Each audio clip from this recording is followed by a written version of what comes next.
nakita niyo na muli ang ating Little Teacup. Ibig sabihin, welcome to 20%, ang programang puno ng puso para sa mga seniors at kahit hindi pa senior. And as promised, nagbabalik kasama natin, walang iba kundi si Miss Erica Joy Bondok, RND. So, Miss Erica, mag-hello ka naman. Inaabangan ka nila. Hello, magandang hapon po sa inyo lahat. Ayan, sabay tayong uminom ng mainit nating tsaa. Let us praise the Lord. And give Him thanks. So tayo ay nagpapatuloy ngayon. Nandito na tayo sa fun part. Kasi nung nakaraang episode natin last Monday, medyo talagang dinisiplina mo kami, no? Na may mga dapat talaga na sundin, may dapat na i-consider. Pero ngayon, nakita mo, no? Hindi ho kami nagmemeryendahan dito. Ito ho ay mga ilan lamang sa mga props natin na pag-uusapan natin. At natitiyak ko, pag kayong nandyan para tayong Sesame Street, papipiliin kayo kung alin ang inyo. Ako sigurado ako, all of the above ang gusto ninyo. Pero for now, pakinggan muna natin ang mga sinabi ng mga santo tungkol dito sa ginagawa nating topic sa ating healthy lifestyle o Nutri-Life for seniors. Ang isa sa sinabi dito, let us then take care not to be conquered by this brutal vice. Naku, bisyo pala. So, ang pagkain hindi lang for nutrition, minsan ay bisyo rin. Tapos, sinabi rin dito that the food is necessary for the support of life, but like medicine, it should be taken only through necessity. Yes. Intemperance is very injurious to the body as well as to the soul. So, ibig sabihin, control talaga, discipline talaga. So, meron tayong magiging laro ngayon, mga lolos and lolas. Meron ho tayong thumbs up and thumbs down. Yan, ha. Sali kayo, lolos and lolas, ha. Thumbs up or thumbs down. At dahil ang expert sa atin, ang registered nutritionist natin and dietitian ay walang iba kundi si Miss Erica. So ano ba, are you ready for this, Miss Erica? Yes, Doktora. Ayan. Ready na ba silang malaman ang katotohanan? Ready na bang malaman ang katotohanan ng mga Nako, audience? katotohanan ba? Baka truth hurts. So ngayon, ang makikita ito ni Miss Jessica, to yung sasabihin ko. Ni Miss Erica, no? Baka sinong senador ang matawag ko. Siya lang makakita, pero kayo sa screen makikita din ninyo. Para ito makakonsentrate talaga si Miss Erica. So, tignan mo muna anong nakikita mo. Sweet potato o kamote. Ayan. So, bahala na kayo kung anong luto yan. Fried ba o nilaga? Wow, thumbs Thumbs up. Ah, up. sarap. Yes. O, yan, sinabi potato. Rich Sabi in potassium po yan, no? Good for the heart. So sabi ng lolos and lolas natin, masarap yun. Kailan ba yung Taiwan? Kasi di ba may ganun pa, di ba? Hindi naman necessarily, Doktora. Kahit Philippine-made. The same local. identity, di ba? Yes. Okay. Potato pa rin. French fries. Thumbs down. Thumbs down. Pag nakita ko po yung French fries, nakita ko, good na isip, trans fat. The unhealthy fat. Iyak ako niyan. Kasi favorite ko talaga yan. Okay, ito naman. Taho. Ang taho po natin, thumbs up, but precautionary for normal individual lang po. Pag diabetic po. Thumbs down. So no. No. Taho na lang. Kasago, wala na yung Arnibal, thumbs up. Pwede For naman diabetic pala. po, Oo. yes. Kasi parang minsan, di ba nakakaingit talaga tignan Pag yun, mataas po uric acid, taho itself, thumbs down. So wala. Kahit Arnibal, wala. Sago Wala na din lang. po. Sago Opo, na lang. Sago na lang. So, it's a case-to-case basis po. Depende sa medical condition. But if we are talking about healthy individual, thumbs up. Pero Miss Erica, ang taho ay soya. Yes po, soy. So, pag tokwa, Kasama rin po yun, pwede na Doktora. yan. Yes. Soya naman pala. Baka pwede to. Ay! Thumbs down. Milk tea. Thumbs down. Pero minsan, Doktora, nagwa-wonder ako kung may elderly pa bang iinom ng milk tea. Meron. Ay, Ay, ganun po. Meron naman. Kasi ang dami-daming flavors, di ba? May Hokkaido, Thumbs down may po. Okinawa, may passion. Di ba? Parang memorize ko siya, Parang di ba? kabisado mo nga, doktora. Alam ko lahat yan, Ayokong di ba? itanong yung masamang tanong. So, ano nililinaw mo na any milk tea, walang ano to, consideration. Yes, It's a doktora. thumbs It's a down thumbs talaga. down. Yes, it's a thumbs down. Hindi na milk tea, ordinary yung tsaa na lang. Like what we are drinking It's now. thumbs up. Okay. Yes. So, in particular, this is chai tea. Chai Masarap tea. po. Masarap siya, Masarap. doktora. Okay. Yes. So, tingnan natin kung may kasunod pa. Lechong kawale. Sad to say, but it's thumbs down. Kahit na match, match size, no talaga. Gaya po na napag-usapan natin for the previous segment. So, in terms of quantity, basta yung fat po niya, nakikita ninyo, kung kayang yung laman lang, since still it's a roasted chicken, matchbox size it will do. Pero kung naintindihan ko, Miss Erica, kasi nga, deep fried yan eh. Yes. Di ba? Kahit pa sabihin nila, idaan uli nila sa, ano ba yun? Yung dryer? Opo. Air fryer, no? Parang buhok lang yung alam ko kasi. Actually, Air fryer. yung doktora, yan mismo, fat yan eh. Kahit hindi nga. mo, idaan mo po siya air fryer. Oo nga, magmamantika pa rin Saturated siya fat talaga. pa rin po siya. Okay, so wala talaga lusot, thumbs down talaga yan. Kawali na lang. Yes, kawali na lang Huwag po. na yung lechon, kawali na lang po. Okay? Egg. Okay, thumbs up. Pero the recommended po is 3 to 4 times a week. So hindi everyday. Ay, hindi po everyday. For elderly na po yung sinasabi ko It's 3 to 4 times a week. 3 to 4 times a week. Yes. Paano pag nag-overnight sila? Pag nag-overnight sila, ang kasama sa breakfast, intercontinental breakfast is 2 eggs, di ba? Automatic. So, isa lang doon. Isa lang po doon. Ngayon, if walang choice, doktor, example, nasa hotel, no, tas 2 eggs na yun, then the 2 eggs, wag nang kumain for the succeeding days. Oo, kasi na quota na. You have to quota na. convert it po. Opo, adjust. So, wala nang palusot. Tapos, syempre, in consideration, yung bilang na sinabi mo, minsan sa isang araw, nag-egg soup. May kasamang itlog yung ibang ulam. Counted diba? po yun, Dok. Nag-omelette. Yes. O yun, consider po ninyo yun. Na Hindi egg nyo sasabihin na, ay, wala yun sa counting. Hindi. Egg is egg. Tsaka meron din kasing misconception. Yung iba naman sabi, araw-araw pwede kumain na itlog. Actually, yun po ay recommended for children lang. Dahil growing Because they pains are pa in the sila. growing, they need protein for proper development po. Pero for the elderly po, as what I have said a while ago kanina po, 3 to 4 times lang po. Kasama na din po yung kunyari, nagluto po ng ampalaya, tapos Oo, nilagyan po ng itlog tama. yun, wag na pong kakain ng itlog nun sa morning. Ako, thank you ha. Kasi yun yung malaking misconception ng karamihan na lolos and lolas natin. Kasi minsan nga, napapanood sa FB na yung intake nga ng itlog, dahil healthy naman, pwede daw everyday. Everyday. So no ha, no po. No. O, ito po. Sarap nito. Ano po yan, mangga? Yes. Yes, mangga po will do. Now, yung bagoong po, we have to limit it into 1 tablespoon lamang po. Unless yung pasyente po ay high blood or yung elderly po natin ay hypertensive, no? Pero it's part po ng fruit intake natin. So napakadaya kasi ng picture. Hindi lang siya mangga. May kasama bagoong. siyang bagoong. Paano yung bagoong may baboy pa? Ay, hindi na po natin i-consider yun. Yung bagoong pa nga sa picture nyo, doktora, ang laki, ang dami eh. Oo So, kaya na nga. pa 1 tablespoon tuloy akong quantity So, na. ayun pala ha. So, 1 tablespoon. Kaya Apo, pala for yung- ganyang kadami, doktora, through, ko lang yan, parang visual assessment. So, ang dami naming natutunan para lang dito sa game natin ng thumbs up and thumbs Thumbs down. down. Pero kunyari, sinabi mo nga, ganyan yung bagoong.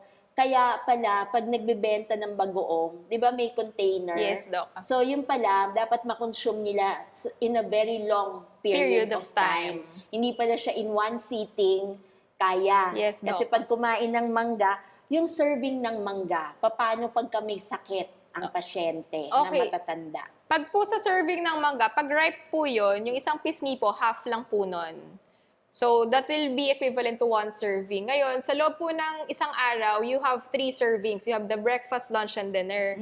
So, half po slice ng mangga, yung kalahati po, pwedeng yun ang dessert din yun ng lunch. And then, mamaya naman po, kung wala ng mangga, isang pirasong saging. So, pwede po yun. Ganun po siya. So, kailangan mo talagang i-measure sa isip mo Yes kasi po. talagang pwede naman pala kainin si mangga. Hindi naman pala super bawal talaga. Yes, Doc. Ang babalikan namin ay hindi ang taho, ang fries. Ito, Sweet yung potato. sweet potato. So, yung iba, di ba, dito rin naman nag-uula. Sinasama rin siya sa ulam. Opo. So, counted na rin yun. Actually, Doktora, yan kasing sweet potato, it is considered as rice exchange. So, parang tandem sila ng potato, sweet potato, and the rice itself. So, kunyari, Doktora, ang 1 cup of rice is equivalent to, ang 80 grams of rice pala, ang 80 grams of rice is equivalent to 100 kcal, which is also equivalent to 170 grams of the potato. So, it differs on the quantity. Ngayon, if yung ulam po ninyo is example, pinakbet, instead of kalabasa, ang nilalagay kasi ng iba ay sweet potato para manamis-namis yung gulay, pwede kayong mag-limit na po ng kakainin ninyong rice. Kasi bawas kasi kakain na din po kayo ng carbohydrate rich, which is the sweet potato. So, napag-usapan na yung substitution. Yes, substitution. Ano ang mas healthy, yung kalabasa o yung sweet potato? Actually, Doktora, I don't want to compare which of Okay. which. Kasi ang mga pagkain po, kagaya doon sa previous nating napag-usapan, it will always be a variety. So, basta ito pong mga ating kalabasa at sweet potato, they are rich in vitamins and minerals, which is good po for the production po ng energy natin. Kasi hindi po makakapag-function yung katawan natin kung wala po ang support ng vitamins and minerals na matatagpuan po natin sa mga pagkain yan. Okay, so ayan, ang dami nyo nang chinachat sa amin, yung mga katanungan ninyo kung alin ang mas healthy sa hindi. Pero for now, maliwanag yung mga thumbs up at thumbs down sa atin ni Miss Erica. Isang katanungan bago tayo mag-break uli, yung sinabi mong pinakbet. Opo. So, ang pinakbet is a very healthy Dish. vegetable dish Yes, no, po. ng Pinoy. Mayaman o mahirap, kahit nasa hotel ka pa, merong pinakbet. Pero, ano yung mga dapat naming tandaan pag kumakain na ang elderly natin ng pinakbet? Okay. Kasi, yun yung pananaw point of view na, ay, this is healthy, so lalantakan ko to. Opo. Pero di ba may mga bagay din doon na wag masyado. Opo. So, number 1 po, pag ang elderly po natin sa bahay ay mataas ang presyon o high blood po siya, no? As much as possible po, kung kayang igisa ng walang bagoong at kayang itolerate po ng elderly natin yung ganung lasa, Doktora, then it will do. Now, worst comes to worst at hindi kaya, pwedeng maggisa ng kakoonte, pero siguraduhin na yung lulutuin na yun ay para sa buong pamilya. Ibig sabihin po, mas yung consumption niya is mag-distribute pa siya, Dok. So, mas pokonte yung kakainin ng elderly natin. I would like also, Doktora, to emphasize na wag pong ipakita na parang iba ang kinakain ng elderly sa kinakain ng ibang mga taong nasa bahay. So kung kasi po nakakapag-cause po siya ng somehow kalungkutan sa side ng elderly, no. Isa po 'yan sa mga ine-educate namin. Siguraduhin po natin na kasama po tayo dun sa family. Kung ano po yung kinakain nila, ay kinakain din po natin, no? So, kung kailangan po nating iwasan at hindi gawin yun, iwasan po natin. At wag po natin gawin yung pagkain ng lechong kawali sa harap nila. Kasi mai-stress po sila, lalo kung gustong-gusto nila. Crispy pata, Opo. kare-kare, di ba? Opo. Tapos sasabihin niya, ay, kari-kari naman, pero gulay lang ang sayo.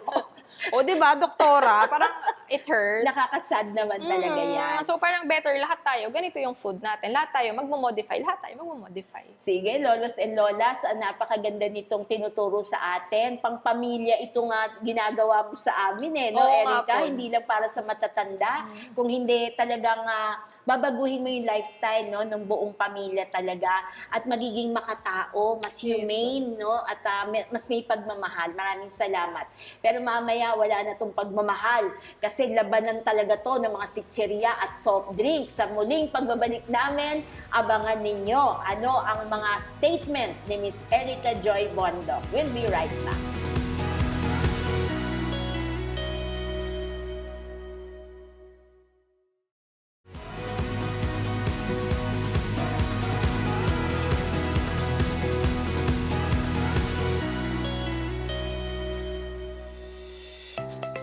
Hello. Nagbabalik tayo dito sa ating NutriLife for Seniors. Kasama pa rin natin si Miss Erica Joy Bondo.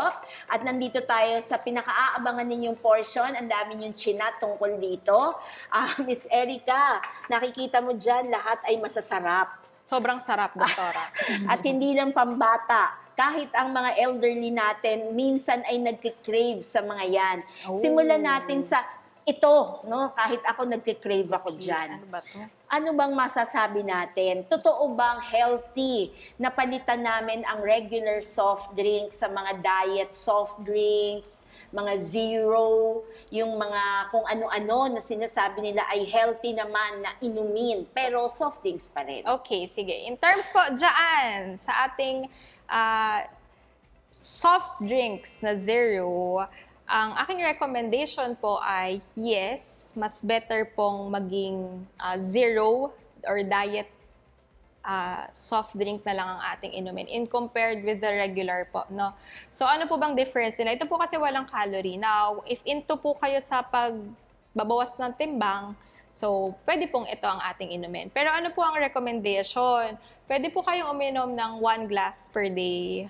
Pero i-make sure po natin na ililimit din po natin yung mga sweets na kakainin po natin. Ganun kasi, doktora, ang turo ko sa mother ko eh. So, inom siya ng soft drinks, pero ililimit niya yung sweets niya. So, parang substitution pa din siya. And then, for the diabetic individual, safe din po ito. Wow! So, thumbs up yan. Ang sasaya ng mga, itago na lang natin sila sa pangalang, Parang nakikita ko na yung saya nila, doktora. Na-distract na ako a little eh. Sabi ko pala, nagtingin. Kasi minsan, di ba, wala nang basagan ng trip. Minsan kasi, pag nag-order ka, kunyari, nasa restaurant ka, di ba? Tapos may mga kumukontra sa sabi, naku, parehas lang yan. No. Diet soft drink ka, Coke, zero something, di ba? Sabihin, parehas lang yan. Pero I still would go for yung Zero. mga zero nga. Yes. Kasi kahit papano, nawala yung craving mo, tapos sabi mo naman, isang cup lang. Yes, Paano yun, yung ganitong lata, hindi yan isang cup, no? Pag ganyan. Ang 1 cup, doktora, is 250 ml. So, let's check. Kapag ito, doktora, possible na ito ay 1 cup niya. O less than pa nga 180. So, ganito, dok, for 1 day. So wag yung mataba. Ba't mataba? Oo, kasi ganun yung regular. Ito, hindi to regular size. Oo, diba, alam doktora. niyo yan, lolos and lolas, pagka umiinom kayo naman zero, Talaga yung naman. mataba talagang ganun, di ba? So, ito pala yung mas preferred. Opo, ganyan lang. So, wag wag na masyado. palang in-can. Kasi merong ganitong nabibili, may cup. Kaso, doktora, baka pag ganito binili, kalahati eh. Ay, hindi. I mean, yung maliit, yung bote siya, pero may cup. So, Opo. para di ba pagka 1 cup lang, Gets. 1 glass lang yung ininom mo, sara mo na lang uli, next time mo na inumin. Yes po. Kasi pagka po dilata, hindi ko alam kung tama, if I make sense, napipilitan kahit labis na yung nainom, Iinumin pa din. Iinumin kasi, di ba, lata eh. Yes. Kailangan medyo paubusin. yung choices talaga natin, maging strict lang. Tapos siguro, lagyan ng maraming yelo, di ba? Para mag-watery, tapos medyo kumonti para yung akala mo, dahil mo nang nainom, di ba? Okay so clearly, pwede naman tayo, pero 1 glass lang. At Apo. sana hindi everyday. Tapos pag ginawa natin yon lolos and lolas, yung mga matataas ang blood sugar, may ili-let go. Diba? Uminom ka na yan, wag mo nang sabayan pa na ibang mga chips. Yes po. Yung iba Sweets. pang mga cookies na masarap. Yes. Kaya lang kasi ganun yung match no? Pag nagmimerienda ka, di ba? May kinakain ka, sabi mo, sarap nitong sabayan ng di ba? Ganon. Okay, iwan na natin ang drinks natin. Paano naman pag ganyan may choices? Cookies ba kami o potato chips? Or whatever chips. Minsan sabihin nila corn chips naman, healthy din naman yan. Both, doktora. Pero if you're going to consume ito, makikita nyo kasi, Doc, yung quantity niya sa likod. So, for the nutrition facts, example, ito po ay isang buong pack. Pero nakalagay po sa likod ng nutrition facts niya is serving size, 2 cookies. Serving per container, 2.5. Or let's say, 2 servings. So, ibig sabihin, 2 individual ang dapat kumakain nito. Hindi pang isang Hindi tao. pang isahan lang. So, same goes with dito sa ating chips po natin, no? So, pag nakita nyo po sa likod yung nutrition fact, ang serving size po niya is approximately 30 grams. Gaano kadaming 30 grams? So, siguro palm size lang po yun. And the serving per container is 3. Naka-indicate sa likod. So, it means this is good for 3. Unfortunately, kaya ba yun, doktora? So, yun yung dapat po nating i-practice, no? So, in terms of the food po, sabi ko nga po, lahat ng marami or lahat ng too much ay nakakasama. Pero if everything is in moderation, doktora, it will not harm. So, ito po, kakain ng isang piraso lang, pantawid gutom, or gusto lang kumain ng pangmatamis, it will do. Pag kakain ng chichirya, isang ganyan lang, it will do. Pero pag kakain, uubusin to, then that's wrong. That's wrong practice po. So parang ang sikreto dito for sharing talaga. For sharing po talaga. And then just to add din, doktora, makikita nyo din sa likod yung nutrition facts. May hindi pong nagbabasa tayo dito. Kapag 5% and above siya, considered high po siya. So, ano po yung mga high na masasama? The total fat, saturated fat, trans fat. So ulitin natin, pag 5 and above, It considered po na madami siya. Ibig Okay. sabihin, marami po yung kanyang content. content. So, pag po ang total fat, example for this one, saturated fat po niya is 29%. So, Ang taas. it is high in saturated fat po.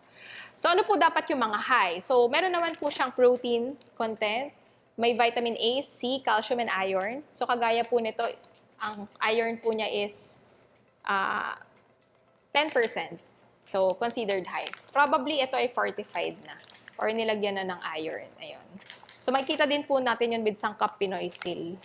And then, yung fiber po, meron din po sila. So, we have to look on the nutrition fact as well. Tapos kasama rin po dyan, Miss Erica, pagka may mga sakit na, yung mga high blood, Opo. mga diabetic, una nilang basahin yung sugar, Yes. tsaka yung, meron kasi sinasabi, Carbohydrates, doktora. carbohydrates, tsaka sodium. Sodium. So yun yung mga top 3 na dapat nilang bantayan. Even ano? sa ingredients, Doc, pagka yung first, di ba nakalagay ingredients, tas number 1, sugar. Especially sa mga 3-in-1 coffee. Pag nakalagay doon sugar, ang pagkaka-arrange nun, ibig sabihin, sa isang pakete na yun, ang pinakamarami sugar, Oh, pababa. ganun pala yun. Kaya mapapansin niyo po sa mga packaging, ang pinaka nakahuling nakalista is yung mga food colors, Oo, or yung kasi mga additive kasi na lang additives yan. konti na lang po yun. So when you look at the nutrition facts, doktor, at nakita niyo sa 3-in-1 sugar, coffee, creamer, ganyan. So ibig sabihin, yung pinakamarami doon is the sugar itself. Ayan, dahil coffee na rin naman ang pinag-uusapan natin. Apo. At hindi naman yan mawawala din sa menu ng isang Pinoy, di ba? Kay matanda, kay bata. Ano po ba ang highly recommended? Black coffee with cream, iwasan ng 3-in-1. Ano bang masasabi natin mas healthy for the lolos and lolas? Sige, as a nutritionist dietitian po, I would like to emphasize na hindi po maiging nagti-3-in-1 kasi hindi po natin makontrol yung content po nun. Ibubuhos na lang natin, hindi natin alam po. Kahit na sugar-free, sinabi. Opo. May mga claims po na possible na sugar-free, pero we have to check if it is really sugar-free, no? You have to check the label po. So, ano pong masasuggest ko? You make your own coffee po. Bali, magtimpla po. Lalagyan po ninyo ng coffee, lalagyan po ninyo ng a little sugar, or kung diabetic naman po, artificial nutritive sweetener, yung mga nabibili po sa mga drugstore. And then at the same time, pwede po maglagay ng creamer, tatansyahin nyo lang din po kung gaano kadami. Or sa mga elderly po natin, milk na lang. And then you create your own coffee po, which is mas healthier po. At the same time, nakainom kayo ng cravings ninyo. Then you have it once a day lang Once po. a day lang. So, pagka umaga lang. Umaga lang Wala po. nang panggabi, wala nang pang merienda. Mm. One only. Yes, once a day po. Tapos may nabanggit ka kanina na mas healthy kung milk yung pinaka-base niya. Yes po, yun po yung gagamitin. In replace po with the creamer, we have the milk na lang po. Since nabanggit natin, doktora, di ba na it excrete the calcium, Calcium. then we replace it with a high calcium food, So, which good is the milk. idea yan. Oo. Pwedeng low fat, doktora, kung mataas ang cholesterol. We can have the fresh milk kung okay naman. Pero recommended po is low fat At milk. saka minsan kasi yung lolos and lolas natin, nire-recommend na sa diet nila na kailangan may milk. Pero Opo. matigas ang ulo, ayaw nila ng milk. So that is a good way to do it. Yes So po. may kape, pero at least mas marami na yung gatas siguro kaysa dun sa kape. Yes, So Dr. yan po ay para sa mga umiinom ng kape. Paano naman po yung idea about tea? akala naman nila, one to sawang tsaa, mas better kaysa dun sa kape. Same goes with the tea, Doktora. No?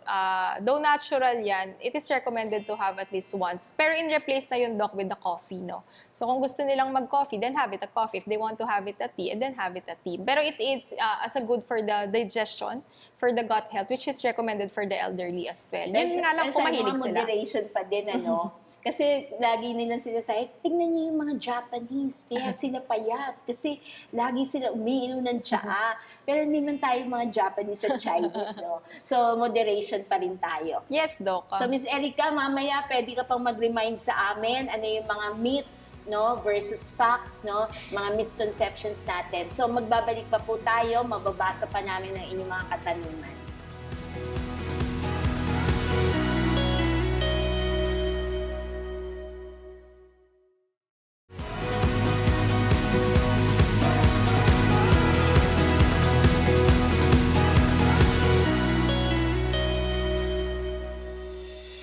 Hello. Andito tayo, kasama pa rin natin si Miss Erica Joy Bondok at may mga ilan pa siyang maire-remind sa atin. Pero gusto ko lang i-consider, marami nga, sabi mo, na nasusway because of misinformation. Yung bang mga nagsasabi, yung mga intermittent fasting for the elderly, may ganun daw. Tapos yung meron kasi akong napanood talaga na sabi niya, "Ay, hindi ako takot kumain ng fats kasi high protein ako and low carb ang aking diet." May basehan ba yan? Okay. In terms po for Doktora, intermittent fasting, no, recommendation for elderly, it is not recommended for elderly. Yung intermittent fasting po kasi, this one is kailangan may cope-up mechanism ang katawan. Dahil, ano po yan 14 hours, 16 hours, and 18 hours. No? So, well, fasting is good, pero you have to be monitored by a dietitian or a doctor. Kasi, if it is a long process, mahabang process na po siya, it can leads to complication. No? Yes. So, it can leads to complication. So, di po siya recommended, especially for the elderly. Mas pinipreach nga namin, Doktora, that they eat dapat on a proper interval time. Ano ba yung proper? May breakfast, AM snack, lunch, PM snack, dinner, and pag may medical conditions such as prone for hypoglycemia or magbaba ang sugar, kapag natutulog, we have the midnight snacks pa or bedtime snack pa. No? So, nakadistribute equally po yun, Doktora. And then, in terms of yung mas kakain ng fats, so same goes. Ang fats po natin, it can build and plaque sa artery itself. So yung mga veins po natin, yung mga ugat po natin, maaari pong mag-block yan. And then pag nag-block po yan or meron pong parang plaque na tinatawag, yung mag-start na po siyang mag-lead. Yes, and then pwede po siyang mag-lead into stroke or heart attack. Diyan na po yun nagpo-progress. No? So yung pinakaunang segment po natin wherein tinuruan ko po sila ng ano ba yung MOVABA, Moderation, Variety, and Balance. Yes. Ano po ba dapat yung kinakain? Dapat lagi may gulay, may prutas. Yung kanin natin is in moderation. And then meron po tayong protein foods natin. So yun po yung i-practice natin to avoid all those complications that pwede pong maging mahirapan or magpahirap po sa atin in the long time. Maraming salamat. Napaka-importante ng statement mo, Miss Erica. Kasi talagang lolos and lolas natin, maraming time mag-scroll. Tapos may mga lumalabas talaga doon ng mga stories talaga. Kung naging followers sila noon, di ba? Everyday yun na makikita. Tapos meron talaga nagbe-video na ito kinain niya, nag-steak siya, naglechong kawali siya. Talagang pinapakita. Pero ngayon, very clearly po, from a professional, from a certified talaga na nutritionist registered, hindi po talagang ginagawa na ng lolos and lolas ang intermittent fasting. Yes, Tapos hindi na pwede yung mga high protein meals, Yes. tapos low carb. Ang kailangan na ho natin yung pinggang Pinoy natin na itinuro sa atin at yung MOVABA. Yes. Sa maging mapanuri ho tayo, maging maingat ho tayo. Alam ko minsan dala ng desperation, yung bang ayaw na uminom kasi ng gamot, di ba? So minsan pinapauso yung another way na ang gamot ay yung gulay na lamang. Pero walang masama doon except that it has to be monitored. Dapat under the supervision of a registered nutritionist, dietitian, plus the doctor. Kasi yung doktor ho yung nag-aalaga sa atin, sila yung nakakaalam ano yung tumataas sa atin, ano yung pinabababa sa atin. Kasi health-wise no? Yes, Yung kabuuan katawan ho. Kaya nga Nutri-Life for Seniors ang ating pinag-uusapan. So Miss Erica, napaka-fruitful nitong naging conversation natin nitong mga nakalipas na Monday. So parang ang nakikita ko ito ay hindi lang profession for you, but this is rather a mission.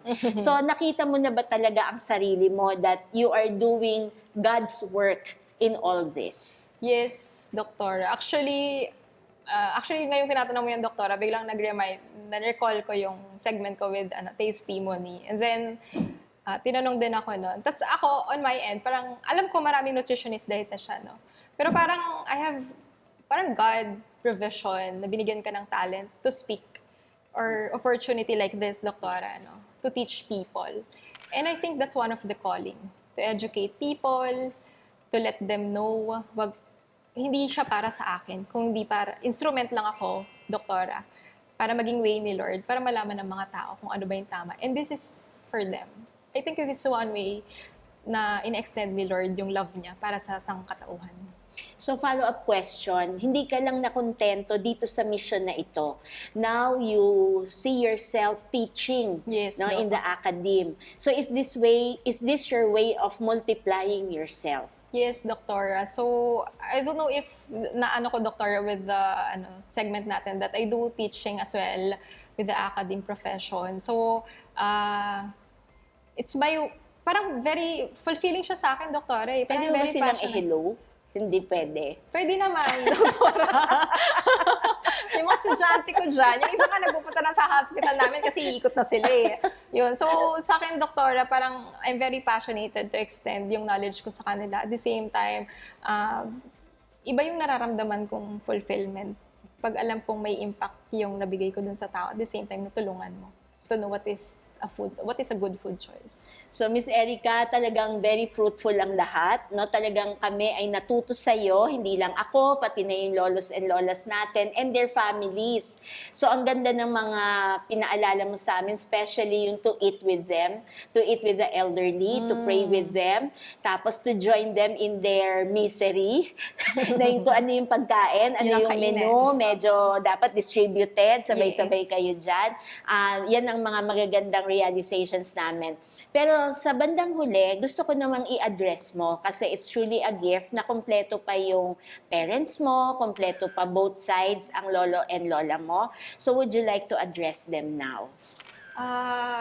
Actually, Doktora, I've been very hands-on with my lolo. Kasi yung isang lolo ko, diabetic po talaga siya. So, I do provide them supplementation. So merong supplementations po na nabibigay. These are the meal replacement, no, which helps to control the blood sugar of an individual. No? So, sa hospital, I do provide them po noon. At the same time, monitor yung mga blood chem nila. So, I'm showing yung love ko sa kanila talaga, Doktora. Kasi naiisip ko parang, life is so short.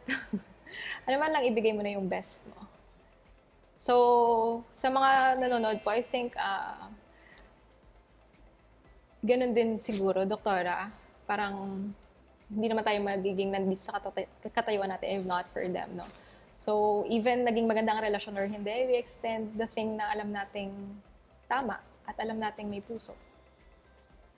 Lagay ko yun siya, Dok. Wow, talaga naman. Let us praise the Lord. And give Him thanks. So, I'm sure yung lolos and lolas nangangarap na maging apo kanila. At siguro kasama na to ngayon sa mga ire-recommend nila na course para sa kanilang mga apo. Kasi this is not a popular course. This is Tama not ba? a popular So, course. parang last on the list yan. Mauuna ang maraming bagay pero sa bandang huli na lang yan. O at times, accidentally, Yes. no? Kaya lang makukuha yung course.